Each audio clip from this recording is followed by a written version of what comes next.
عملنا قبل كده المبكبكة الليبية على القناة، وكانت بنص كيلو لحمة فقط، وكانت يعني كده مشبعة قوي وجميلة وحاجة كده رهيبة. تعالوا بقى النهاردة هنشوف الوصفة الجميلة دي. هنعمل اللحمة بطريقة مختلفة شوية، هنسويها يعني شوية كده على البوتاجاز، شوية كمان تاخد لها كده شكل حلو كده في الفرن وتحميصة حلوة. تعالوا بقى نشوف الجمال ده هنعمله ازاي. بس قبل ما نبتدي الفيديو يا حبايبي، لو اول مرة بتشوفوني انا كراميلا، ودي قناتي كراميلا الشيف الصغير.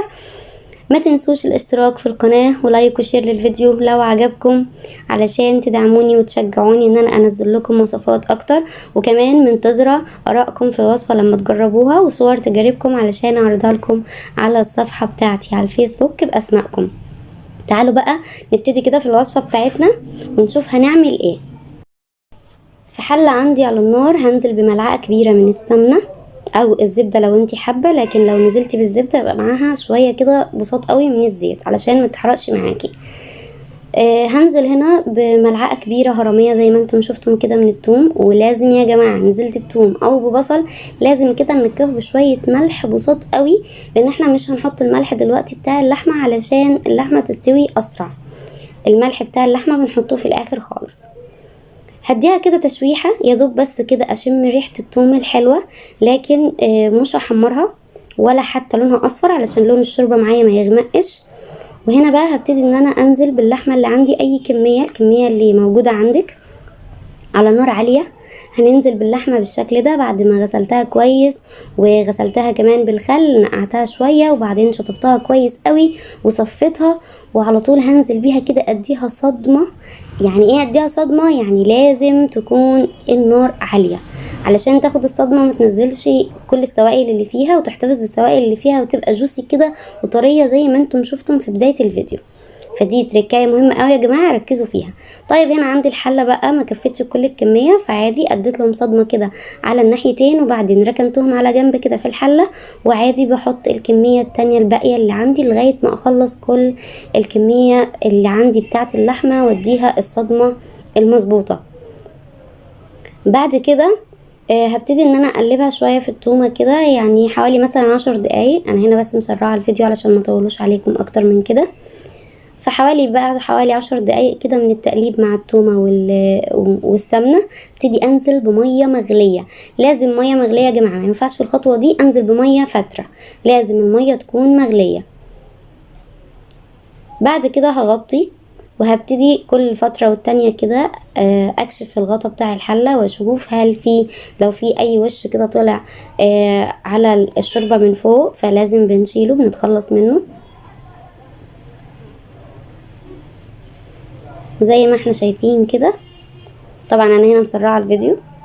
بعد ما غلت كده بالشكل ده بقلب، ولو في اي وش زي ما قلت كده بنشيله. وبعدين اول ما توصل معايا لمرحله الغليان بالشكل ده، على طول هنا بجيب بصله صغيره وبقشرها حلو قوي، وبعدين بقسمها كده يعني، بس مش بفصلها، يعني انا بقسمها بس لغايه النص كده بالسكينه، لكن مش بفصلها. وبرميها بالشكل ده في الشوربه. بتديني يا جماعة نكهة جميلة قوي. كمان هننكه بمرقة، ويفضل دايما يا جماعة مرقة خضار، بتدي نكهة صدقوني احلى بكتير من مرقة الدجاج للشوربة.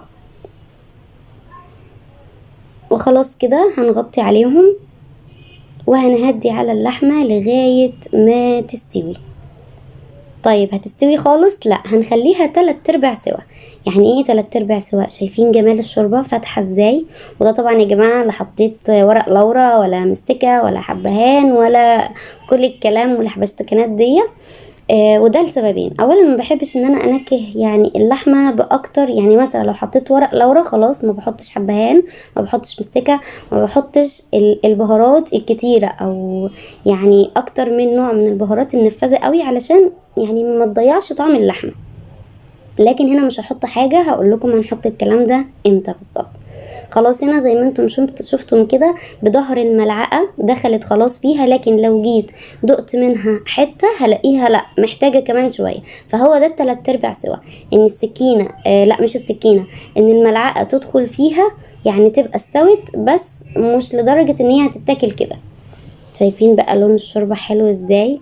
طبعا السمنة هنا باللون الاصفر، وكمان التومة كده مديالها لون ونكهة وطعم جميل. شايفين البصلة لسه قاعدة زي ما هي كده كاملة، يعني ما اتكسرتش كده وبهدلت الدنيا، يعني اقدر ان انا اتخلص منها خلاص بسهولة.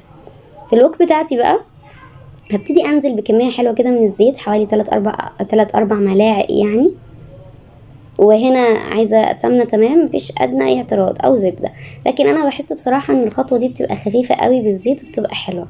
هنزل هنا ببصلة كبيرة متقطعة جوانح او جوليان، وطبعا زي ما عملنا مع الثوم لازم مع البصلة لو تركزوا هنا ان انا نزلت بذرة برضو بسيطة من الملح. يا جماعة يعني البوينت دي بتفرق قوي قوي في الريحة نفسها بتاعة البصل والتيست نفسه، يعني بجد لا بتفرق قوي يا جماعة، جربوها ومش هتندموا. يا دوبك كده تقليبة، يعني يا دوب البصل يدبل هنزل بملعقة كده من الثوم، لكن مش مليانة قوي قوي يعني، لان احنا خلاص الشوربة حطينا فيها ثوم كتير، واحنا الشوربة هنحتاجها تاني دلوقتي، مش هنرميها خالص ولا اي حاجة، لا احنا هنحتاجها وهناخد منها جزء، والجزء التاني طبعا خزنيه، اعملي يعني اي نوع من نوع الخضار فيه براحتك. فلفل اخضر بقى برضو مقطع جوليان.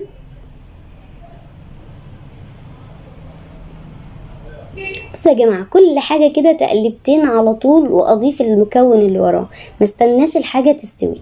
ليه؟ لان لسه كل ده هيطعم بعض وهيستوي مع بعض. الخطوة دي اختياري، انا هنا ضفت جزر مبشور، لكن ده اختياري، لو انت مش بتحبيه فعادي جدا تستغني عنه، هو بس بيدي تسكيرة حلوة كده وبيتعادل الملح اللي موجود في الوصفة، لكن لو مش بتحبيه تقدري تستغني عنه تماما، مفيش ادنى اي مشاكل. الفلفل الالوان بتاعنا الجميل اللي احنا خزناه مع بعض على القناه قبل كده، وهسيب لكم طبعا اللينك بتاع الفيديو بتاع التفريز الفلفل الالوان، هسيبه لكم اسفل الفيديو في صندوق الوصف، تقدروا ترجعوا له وقت ما انتم حابين. وزي ما احنا متفقين في الفيديو برضو قلت لكم ساعتها ان احنا بنطلع الفلفل على طول على النار، ما ينفعش ان انا استناه كده يهدى شوية او يفك قبل ما استخدمه على طول على النار. هبتدي هنا ابهر بقى ملح، فلفل اسود،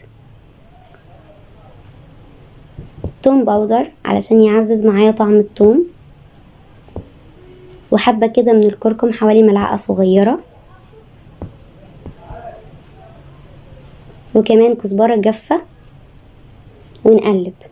في مكونين تاني هضيفهم في البهارات بس بعد شوية، تابعوني لنهاية الفيديو علشان تستفادوا بكل تريكاية وبكل معلومة بقولها.